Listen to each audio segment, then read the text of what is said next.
Bienvenidos, bienvenidas a esta nueva edición de Solo Cine, el podcast de Bolivia Cine. Bolivia Cine, la plataforma más importante en nuestro país, con más de 100 películas a disposición para renta, compra y también muchas que están liberadas, así que les recomiendo entrar a boliviacine.com si no lo han hecho aún, y si lo han hecho, sigan disfrutando de nuestros nuevos estrenos. Hoy en este episodio del podcast estamos con Jorge Sierra, un cineasta boliviano que emerge desde el oriente de nuestro país, con una carrera plagada de películas en distintos roles. Él, sobre todo como productor, también ha dirigido, y hoy nos va a hablar de este salto de calidad técnico y narrativa que él describe en su carrera, que es su nueva película La Lengua Desnuda, que se estrena actualmente, está en carteleras de nuestro país, así que les invitamos a que asistan a salas y puedan ver cine boliviano, que en esta época del año, en estos momentos en los que vive este país, sin duda hacer cine no es cuestión únicamente de esfuerzo, sino también es casi un milagro, así que alentamos a todas estas iniciativas y todo este trabajo que hay detrás de la realización de una película, que sin duda requiere mucho recurso y mucho esfuerzo y es un proceso bastante largo, así que el cine boliviano sin duda es un cine que ofrece mucho, y que ahora desde Santa Cruz, pues la región económicamente más pujante de nuestro país, sale esta película con una visión bastante propia del realizador. En este podcast Jorge nos va a hablar de la peli, de su proceso, pero también nos va a hablar de su visión del cine en Bolivia desde Santa Cruz para el resto de la nación. Así que no se pierdan este episodio, que está plagado de cosas interesantes, y sin más preámbulo, aquí está nuestro podcast con Jorge Sierra. Ingresa, elige y disfruta el cine que siempre quisiste ver en boliviacine.com. Esta es la historia de dos amigas que desafiaron a un mundo apabullante, complejo y misógino. Un mundo bárbaro que teme a la victoria de las mujeres sobre viejos modelos sociales. Es la aventura de dos guerreras que con la lengua desnuda decidieron no encajar en el molde, sino romperlo.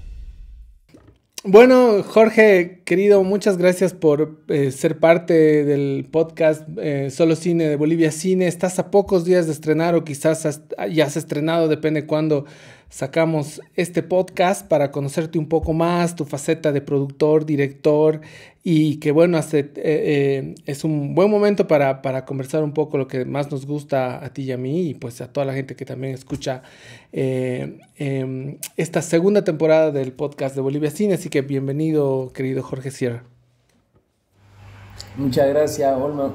Para mí, Álvaro, querido, para mí es un placer de verdad estar acá, compartir con gente que sabe de cine, como vos, que le hace un bien a este país con todo lo que haces, con tus producciones, con la página y el cariño que se nota a kilómetros de cómo le metes a esto que es nuestra pasión, ¿no? Gracias, Jorge. Pues sí, estamos en este rubro que nos une, y estamos en un momento complicado, pero tú, a pesar de todas estas adversidades, estás a punto de estrenar, lo cual es de valorar y de aplaudir, por supuesto.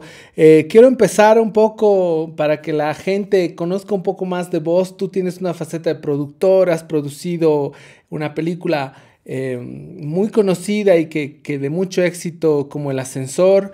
También has producido otras películas, La Herencia, ¿no? Una película de género. Has incursionado en género, en terror. Me vas a contar cómo te ha ido en este paso por el cine de género. También has dirigido otra película que es el cuento de la silla, si no me equivoco. Y el juego de la silla. El juego de la silla, claro, es porque juegan alrededor de la silla. Y el juego de la silla, y también ahora estás con un estreno que yo creo por lo poco que he visto, que se viene en grande, con gran calidad y una apuesta importante también como director. Además eres productor. A ver, contame un poco cuál es la faceta con la que más te identificas y cómo has empezado por este gusto, por las artes, por el drama y por contar historias. Bueno, la verdad es que siempre me gustó hacer cosas diferentes, ¿no? Cuando estaba en la universidad, nadie le interesaba el cine. Era como que lo más grande, ¿no? Era intocable e impensable. Todos le hacían odas al cine, pero nadie se animaba a pensar jamás en hacer su propia película. Todos llegaron al cortometraje y tuve la suerte de que los cortometrajes que dirigí en mi época universitaria salieron muy premiados todos, nacional e internacionalmente. Eso me puso en palestra muy joven, a los 20 y poco de años. Era mi segunda carrera, la comunicación audiovisual, con muy pocos matices de cine. Entonces el cine finalmente fue algo empírico. Empecé a leer, a comprar libros. Yo viajaba mucho a Argentina y de allá me traía todo lo que podía en literatura. Todavía Google no es lo que es hoy, la internet no tenía tanto contenido como hoy, claro. Y tenías que buscar todavía un poco de información escrita y estudiar guión, estudiar producción, estudiar montaje. Montaje estudié muchísimo y creo que fue una de mis fortalezas siempre. Luego hice mucho documental con varias fundaciones, entre ellas Unir Bolivia, CEGI, etcétera, Sedure. Y varios de esos documentales llegaron a Europa traducidos a varios idiomas, y eso también me fue abriendo cancha un poco en aprender a narrar y a contar, hasta que Tomás Vascopé, director del Ascensor, me presenta el guión en una ocasión muy rara, muy bizarra, porque íbamos viajando precisamente en unos de estos trabajos documentales. Yo lo había contratado para que me asista, para que maneje la mitad del camino a Monteagudo, que era horrible.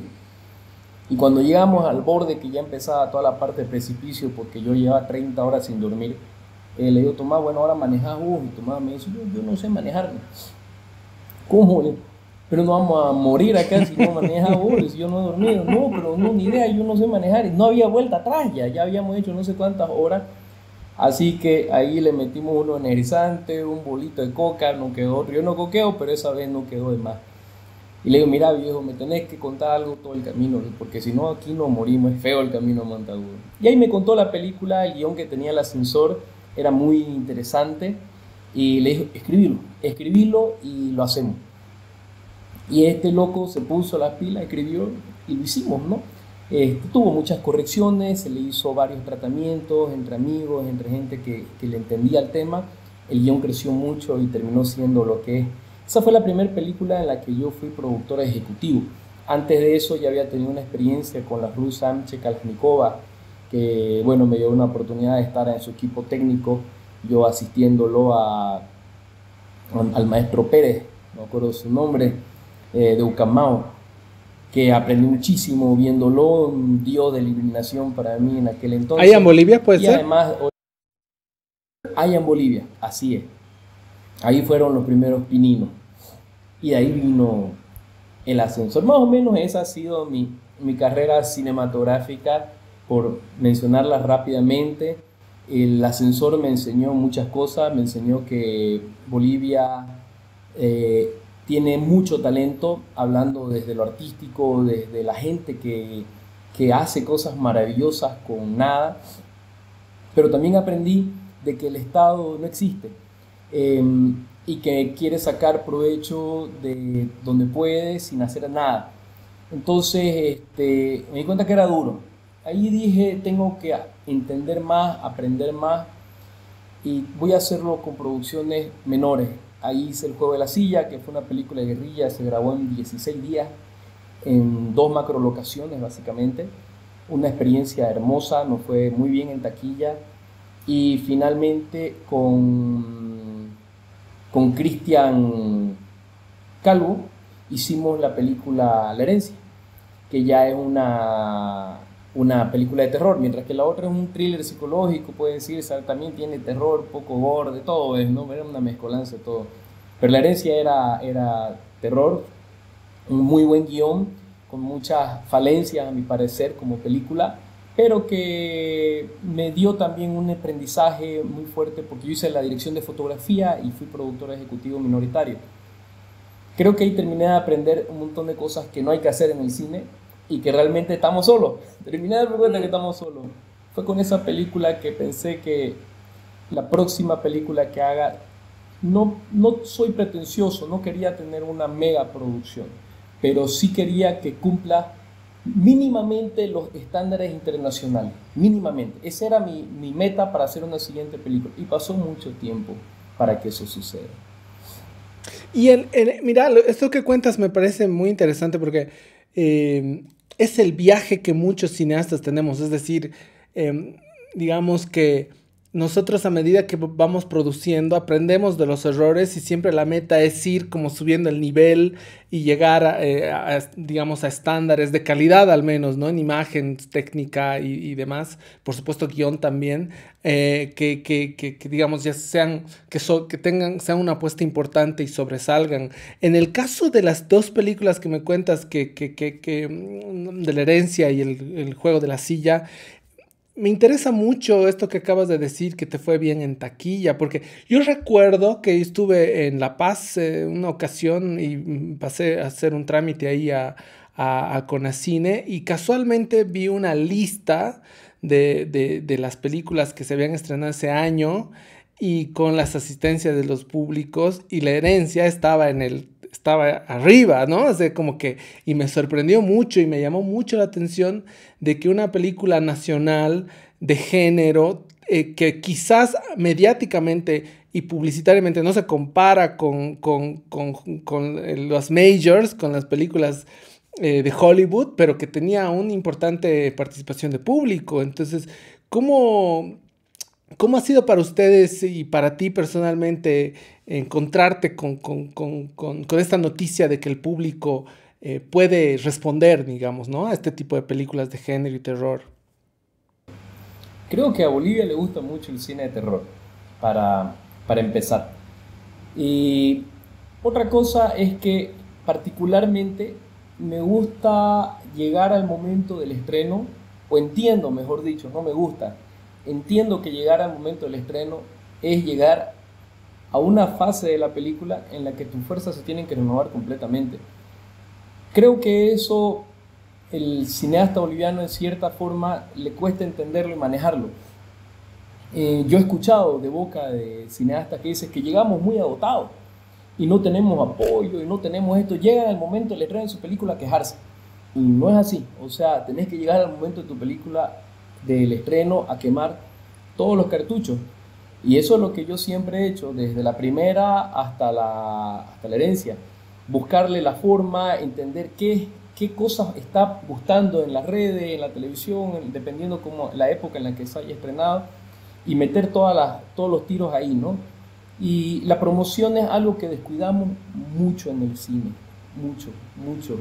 Llegamos con nuestra producción que nos ha costado 5 años de nuestra vida, poco menos, poco más, y a ese momento decimos, bueno, ya que sea lo que sea, yo ya cumplí. No es así.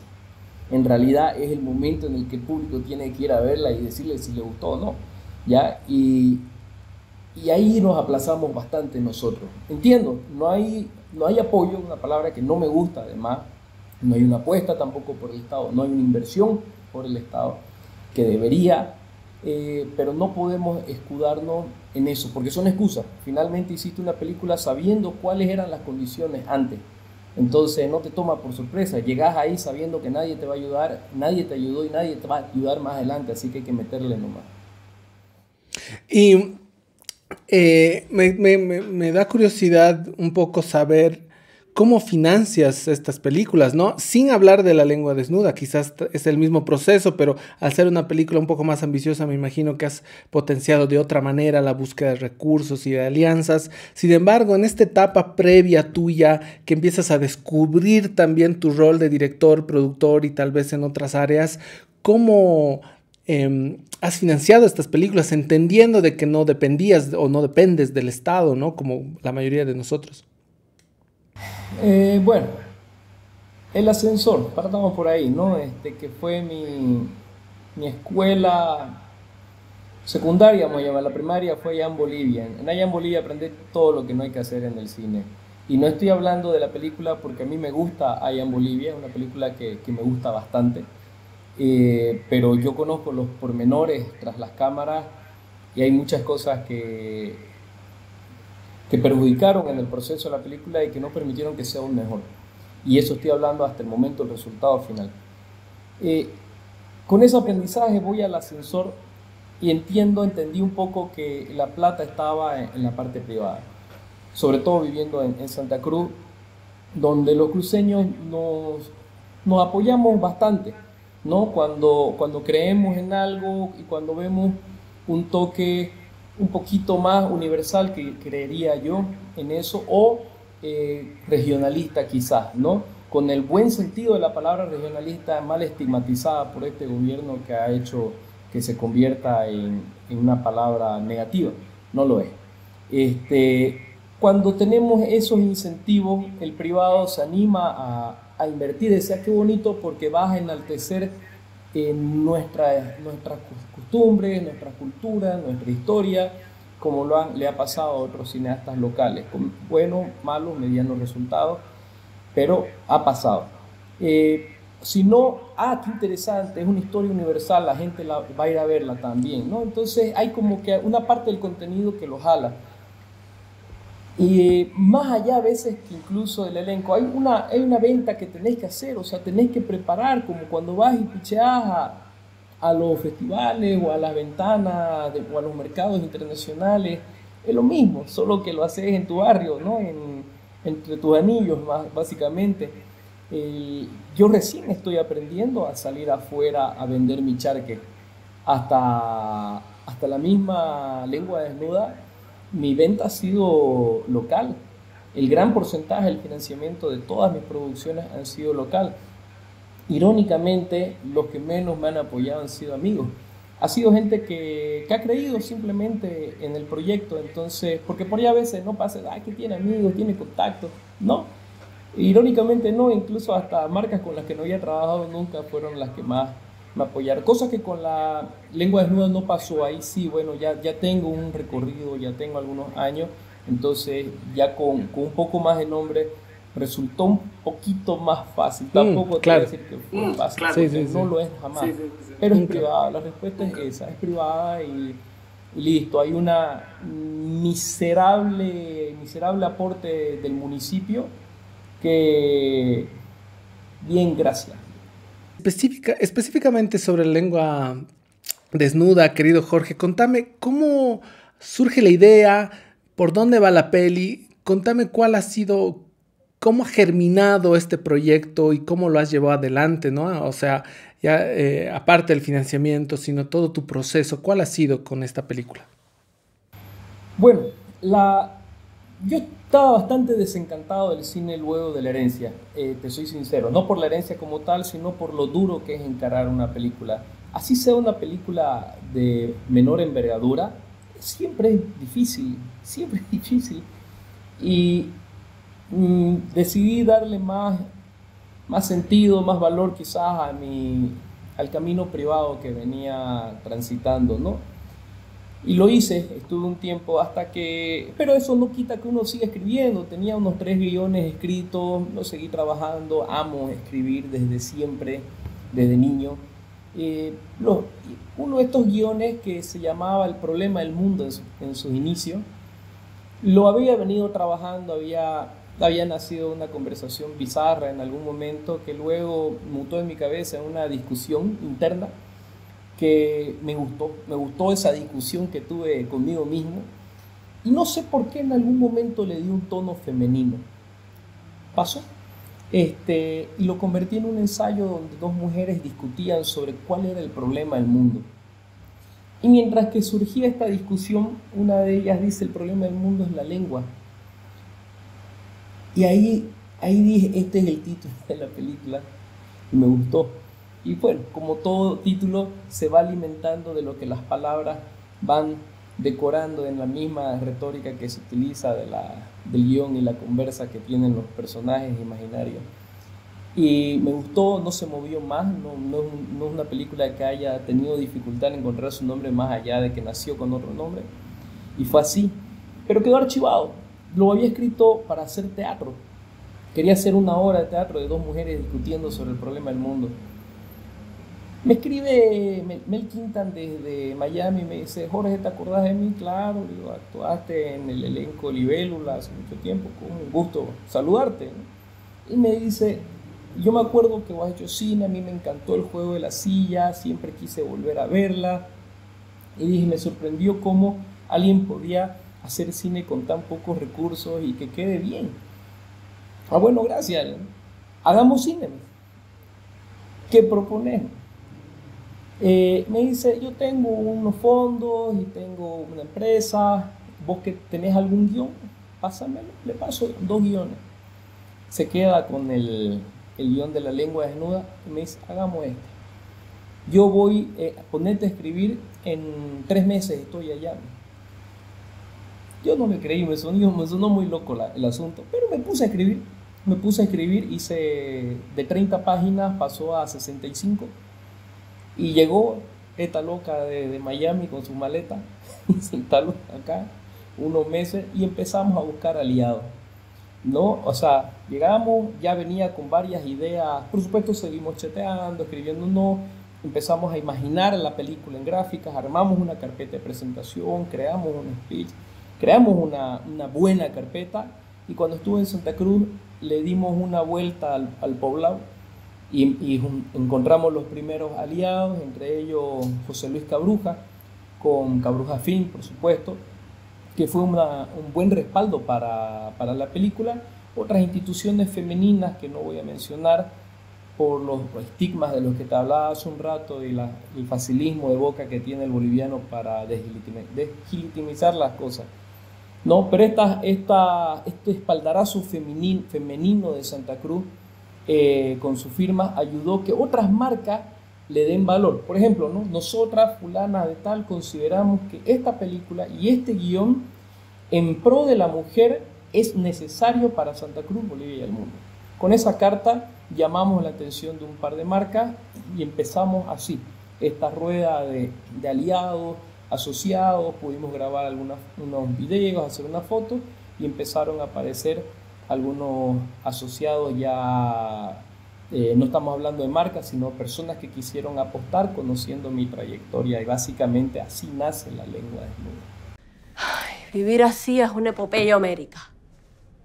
Esto de pertenecer al bando de los exprimidos y explotados sociales es realmente jodido. No para tanto. A veces me siento como el arconero polinesio, cuicuec, al borde del pecuón. ¿El de Moby Dick? Sí.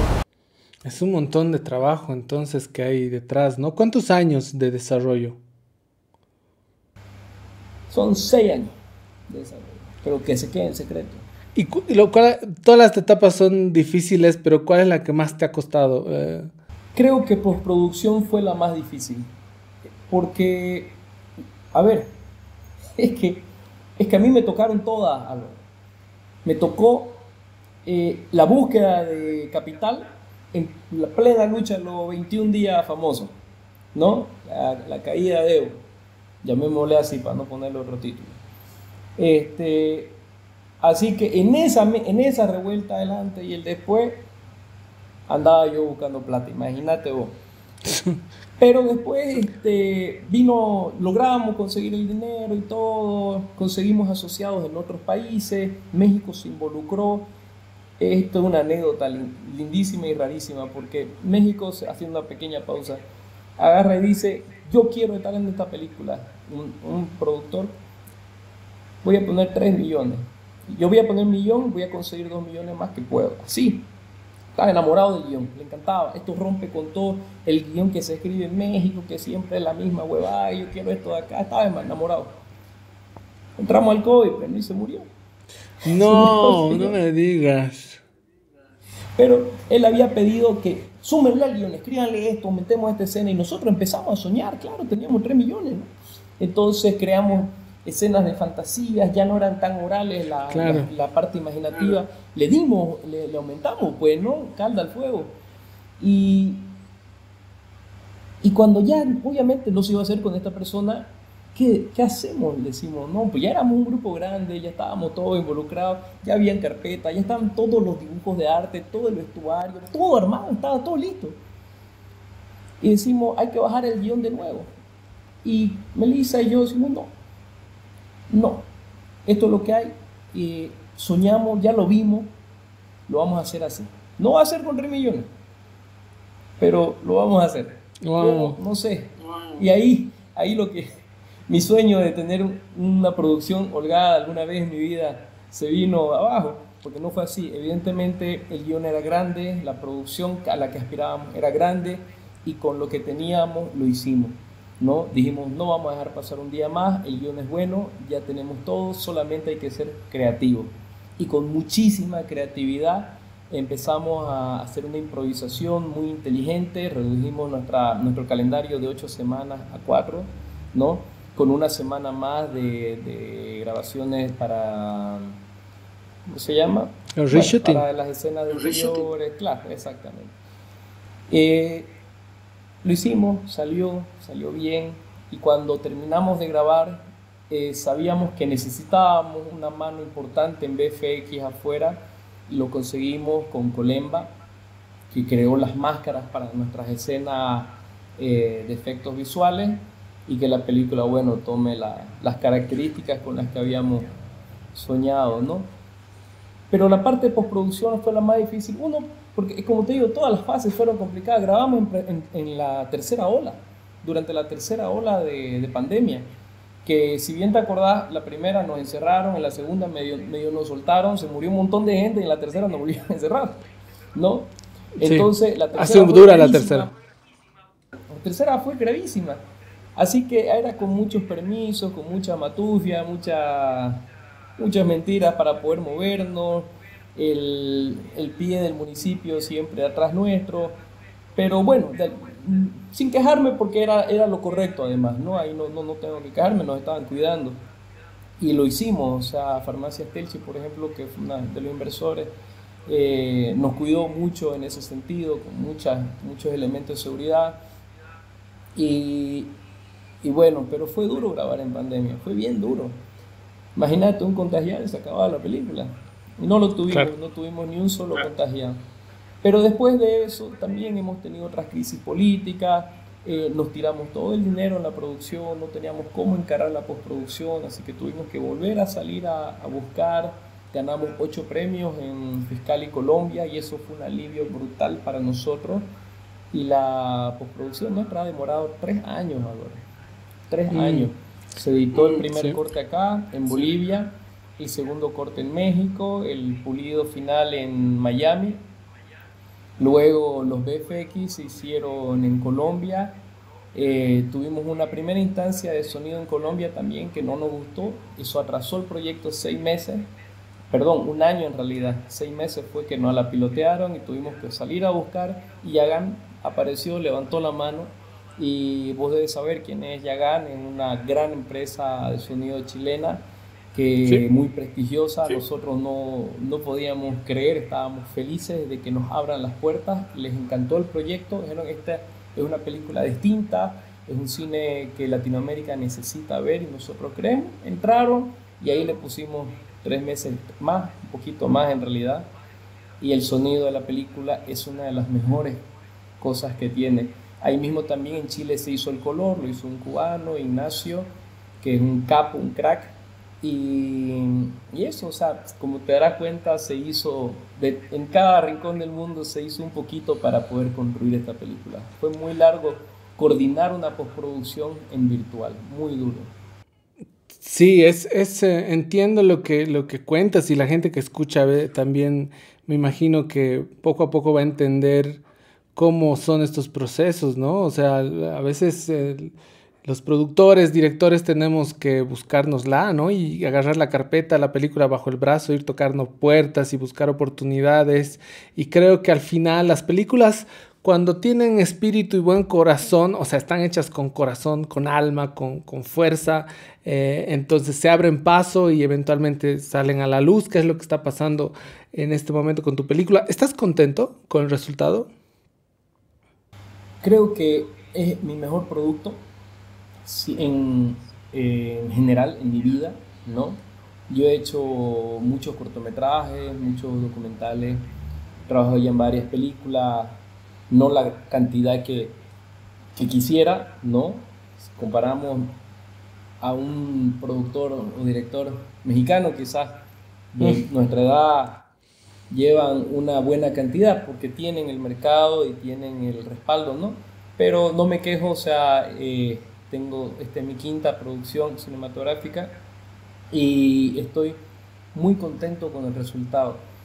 Yo me dije en algún momento, lo que haga de los 40 en adelante tiene que ser diferente. Sí, ya he dicho lo mismo.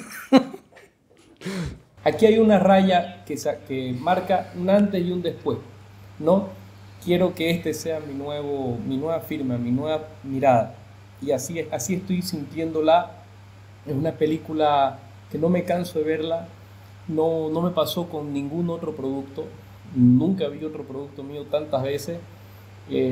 No sé si me voy a cansar de verla, pero esta película, a diferencia de otras, voy a ir al cine sin ninguna expectativa de la mirada técnica del público. No tengo esa expectativa como otras veces que esperaba, les gustó, les habrá gustado, les habrá parecido buena, mala.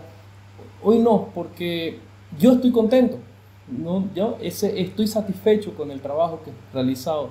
Me gusta su color, hemos trabajado tanto en las actuaciones, hemos trabajado mucho en la forma de modulación, en las palabras que se utilizaban, se han ensayado meses con los actores, o sea, hay un trabajo muy largo atrás de esta película.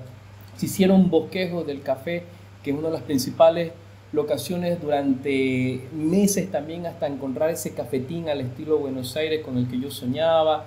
La verdad es que es la literatura con la que yo crecí, también la que se utilizó en esta película. Entonces, para mí es una película que me representa. Yo lo que espero del público es qué siente. Cuando termine cada película, yo quiero que la gente se me acerque y me diga lo que sintió, con qué escena se quedó, qué faceta de la película le transmitió algo. Me parece genial lo que dices, y es lo que todos anhelamos, a tener tanta seguridad en lo que hacemos, que al final realmente las voces o las críticas pueden en algún momento resbalar. Ese es un lugar bastante interesante para estar, y te felicito porque hayas llegado ahí. Jorge, otra pregunta que tengo es que estás estrenando en salas en Bolivia ya en el 15 que viene de agosto. Tú no te atraen los festivales, no eres hombre de festivales, o que le guste hacer tour, de viajar con las películas o hacer un gran estreno mundial sonado. Por lo que veo, no eres tanto ese perfil, ¿no? No lo he sido, y todavía no me ha llamado. Ya llegará el momento de eso. Esta película misma va a hacer su recorrido festivales post-estreno. Nosotros sabemos que tenemos entre manos un producto más o menos híbrido, ¿no? Yo no soy de generar un cine muy cultural o muy folclórico, o quizás muy crítico. No lo he sido. Me gusta, lo veo, lo disfruto mucho, pero no tengo esa capacidad. Pero tampoco un cine extremadamente comercial, ¿no? Me gusta que la película tenga su contenido, pero que tenga también el suficiente motor para jalar al público. Entonces, creo que apunto al medio, ¿no? De tener una película más ambigua, quizás, en ese sentido. La lengua desnuda es una película que tiene un tono muy artístico en su forma visual. Sus colores están pensados en esa paleta desde el día 1. Si vos ves mis anotaciones, el rojo vino, el verde musgo, el amarillo ocre estaban desde el primer segundo. Las paletas más violáceas del canal de televisión, y los azules también. Entonces estaba todo muy pensado, y la misma literatura que se utiliza, que es una literatura universal muy adolescente, como Moby Dick o bueno, El infierno de Dante, que bueno, parte de una literatura más grande, pero que todos la hemos leído en algún momento, Gulliver, que se hace una referencia en la película. Entonces, quiero que sea cercana, que el público cuando llegue ahí escuche algo y diga, yo leí eso, yo escuché, a mí me identifica. Los problemas son del día a día, son los problemas que tenemos todos, que tienen los jóvenes, la gente que se está buscando a sí misma todavía quizás. Y esta película los va a identificar porque estas crisis que son tan particulares son las que a veces no se cuentan en las grandes películas, ¿no? Son las que quedan escondidas y nosotros hemos hecho de esas pequeñas crisis una gran historia de amor propio, además. Jorge, yo siento que tú eres un gran representante del cine cruceño, por lo menos para mí. Si tengo que pensar en alguien, de inmediato se me viene tu nombre a mi cabeza, y en ese sentido y en este contexto del cine nacional, ¿cómo ves tú el cine cruceño o el audiovisual cruceño, los cineastas cruceños, nuevas generaciones quizás? ¿Cómo ves el movimiento? ¿Hay futuro? ¿Tenemos para adelante nuevos realizadores, nuevos lenguajes para seguir creciendo con la cinematografía cruceña? Yo creería que sí. No sé si quizás de los más jóvenes hay que esperar a ver qué hacen. Se ha vuelto la gente extremadamente cortoplacista y eso siempre conlleva una ausencia de calidad. Se ha vuelto de recetas de contenido muy breve, ¿no? Lo sabemos, por las redes sociales han obligado a la juventud a pensar en muy corto. Entonces, eso complica un poco. Vos ves a jóvenes haciendo cosas en Santa Cruz, ¿no? Muy cortitas y de altísima calidad, que realmente parecen sacadas de un spot de Coco y Chanel, pero incapaces de contarte una historia de 5 minutos. Entonces, creo que nos está faltando un poco de escuela para esos jóvenes. Poco más atrás, hay una generación como la mía, un poco más joven, que ya está entendiendo cómo es el cine, cómo es la dinámica, que es lo que me está pasando a mí. Quizás uno de ellos es Tomás Vascopé, que está haciendo mucho cortometraje, ahora ha vuelto al cortometraje y me alegra mucho, porque está fogueándose en una de las principales falencias del cine boliviano, que es la dirección de actores. Y yo soy muy crítico con la dirección de actores en Bolivia. Se lo suelta al actor a su suerte, y a mí no es que tampoco hay que imponerle el personaje, pero sí hay un trabajo que no se hace con el actor en muchos casos, no digo en todos, ¿no? Y Tomás es un capo en la dirección de actores. Entonces, por mencionar algunos, ¿no? Rodrigo Bellota ha estado cambiando, siempre él ha experimentado mucho, probablemente es el que más ha experimentado en Santa Cruz o Bolivia incluso, ¿no? Y creo yo, vislumbro para el cine cruceño un futuro interesante, no te digo ya, pero quizás La lengua desnuda sea una especie de espaldarazo a los cruceños para decir, miren, se puede, tenemos las condiciones. Hay mucha gente que ha migrado a Santa Cruz del medio audiovisual y que han potenciado también las características de la producción audiovisual, no vamos a decir del cine, porque no hay muchas. Si bien La lengua desnuda ha tenido un tercio de su equipo, era conformado por personal de Occidente, muy buenos, ¿no? Entre ellos Gonzalo Quintana, por ejemplo, que para mí es un crack, ¿no? Y es más, no tuvimos que grabar un solo audio después de la película, nada, nosotros no tenemos nada de doblaje en la película. Es la primera vez en mi vida que hago una película en que no tengo que doblar nada, no, excepto lo que había que doblar porque era evidente que estaba pensado así, ¿no? Pero después es un trabajo impecable.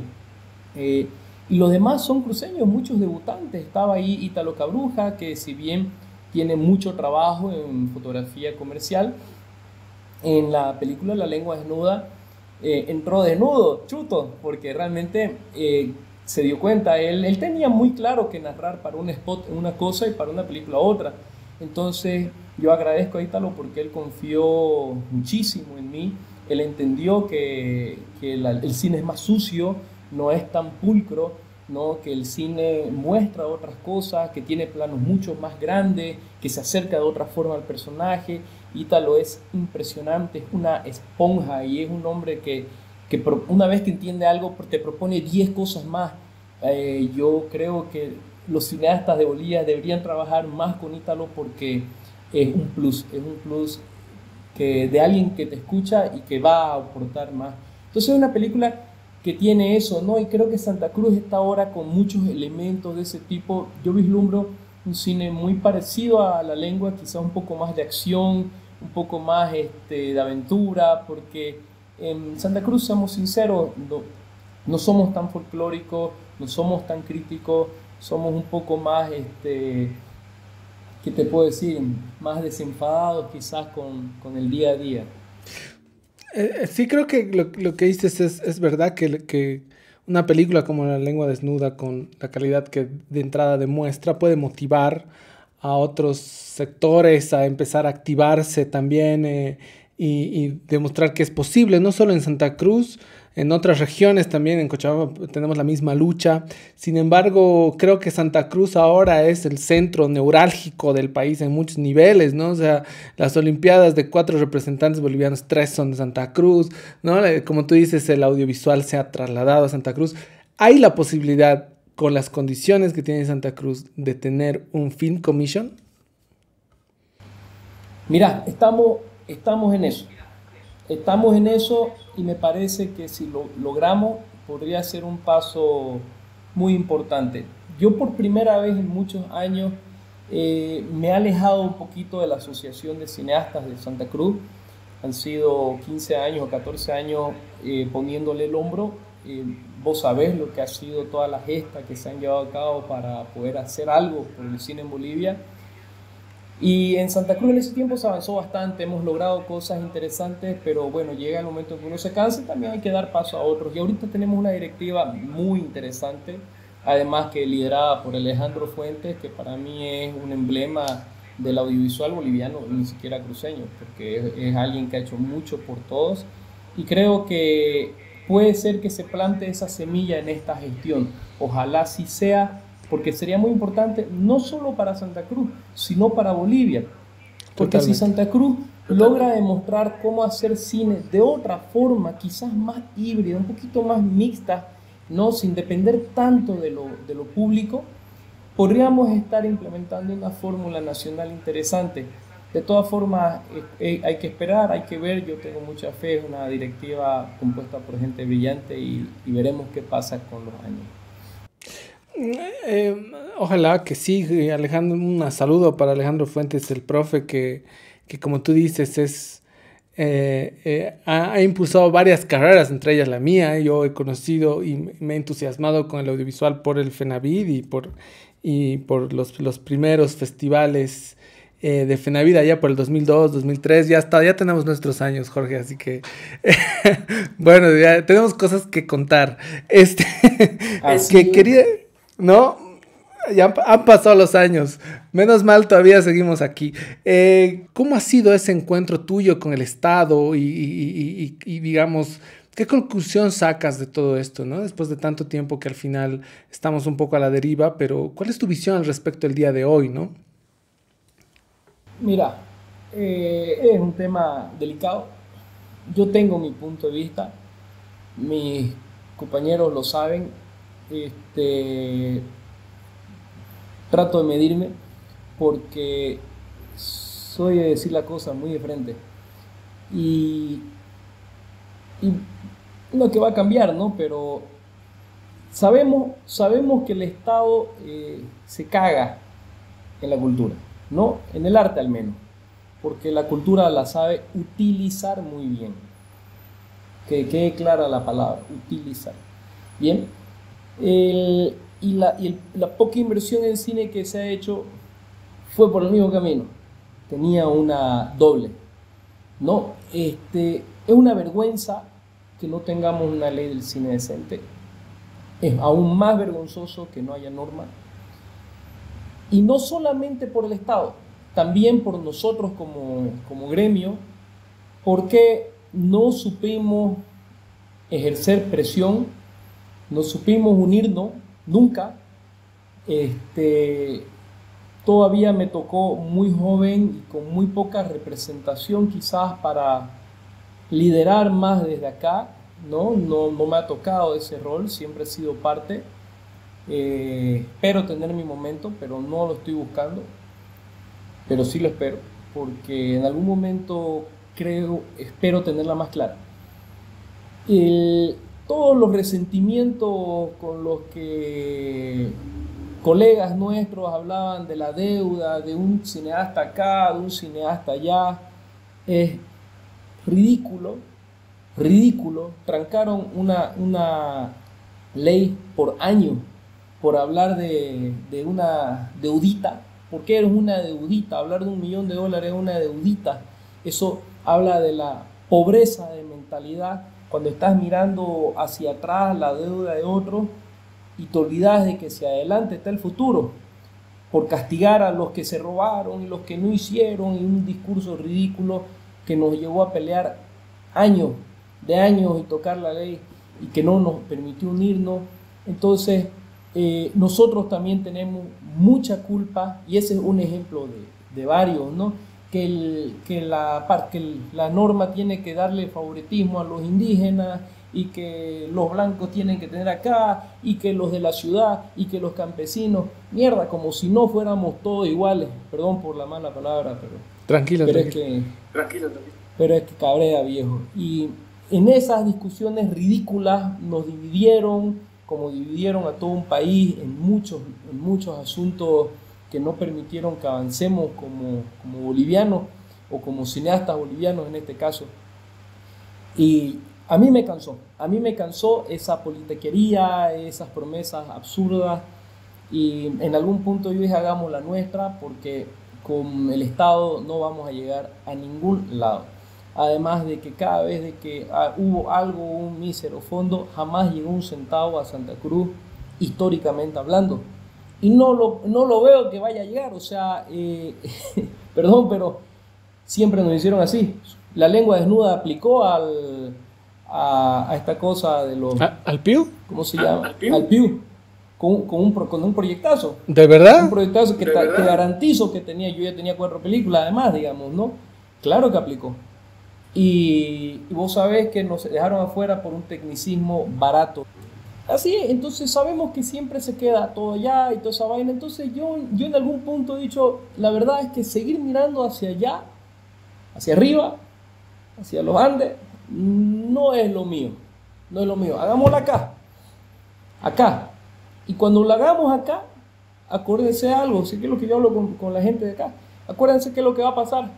Cuando aquí salga bien, primero nos van a criticar, pero luego nos van a criticar. Claro. Y no tengo la más mínima duda, porque es lo que siempre ha pasado. Y ojalá que así sea, porque creo que va a suceder en algún punto, que vamos a instaurar un modelo de producción local que va a ser replicable, y ojalá que sea para el bien de todos los bolivianos, como ha sido tantas cosas que han surgido de este lugar del país. Igual yo creo, Jorge, que si el día de mañana pasado hay un fondos estatales, pues tú y cualquier realizador de fuera de La Paz, o sea, quiero decir, de otros departamentos como nosotros, igual acá en Cochabamba, que también estamos bastante aislados, parece que no, pero sí, o sea, y también tenemos la obligación y la posibilidad de aplicar, y espero que también se nos tome en cuenta, ¿no? Lo que nosotros, a mí me pasó algo similar a lo que tú dices. Mucha gente piensa que Los de Abajo, por ejemplo, es una película que ha ganado el PIU. Nosotros hemos aplicado Los de Abajo a producción y nos han dicho que no. Hemos aplicado luego a postproducción, hemos agarrado un editor y hemos editado para tener un corte y nos han dicho que no. O sea, no hemos ganado. Los de Abajo no tiene un solo peso del PIU. Y mira cómo le ha ido. O sea, mal no le ha ido. Y también se nos negó la ayuda. Entonces, entiendo tu reclamo y también es completamente legítimo. Y bueno, creo que espero que se puedan concretar estas alianzas en Santa Cruz y también puedan dar la pauta de de posibles fondos, ayudas, mecanismos locales que se compartan a nivel nacional?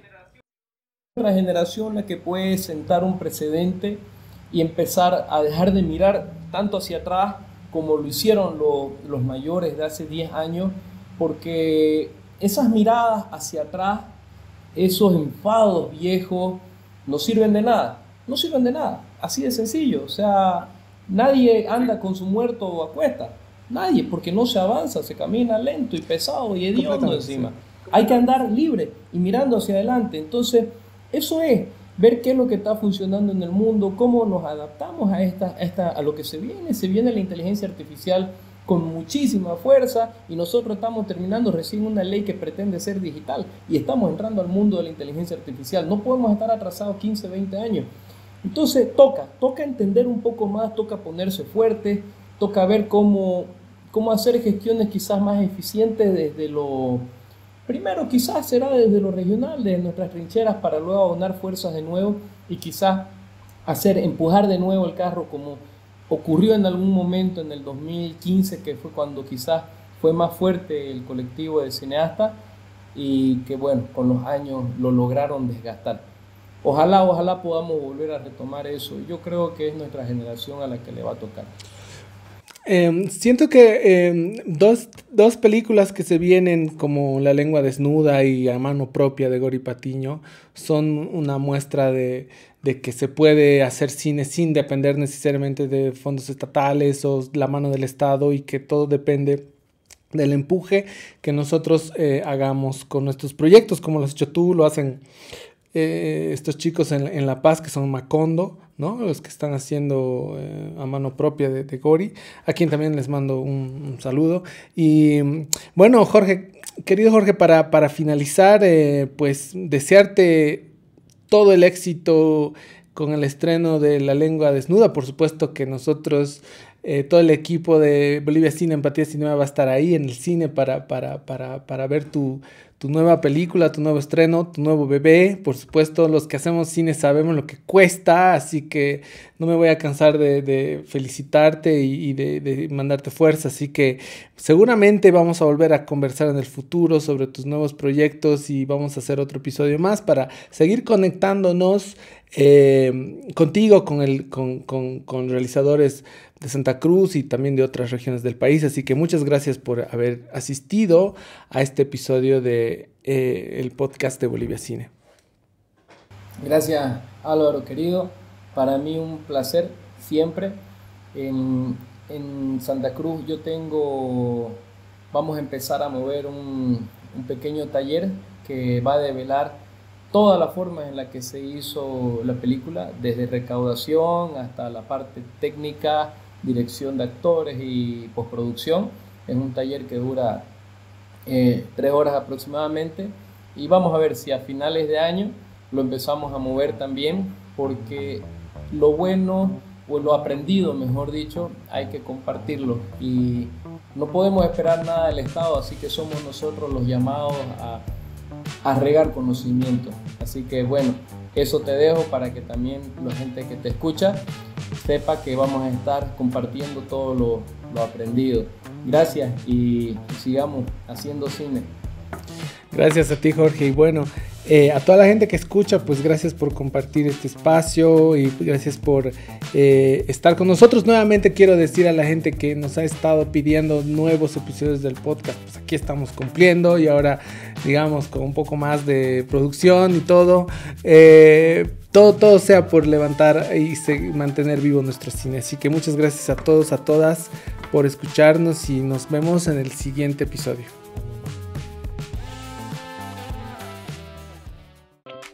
Ingresa, elige y disfruta el cine que siempre quisiste ver en boliviacine.com.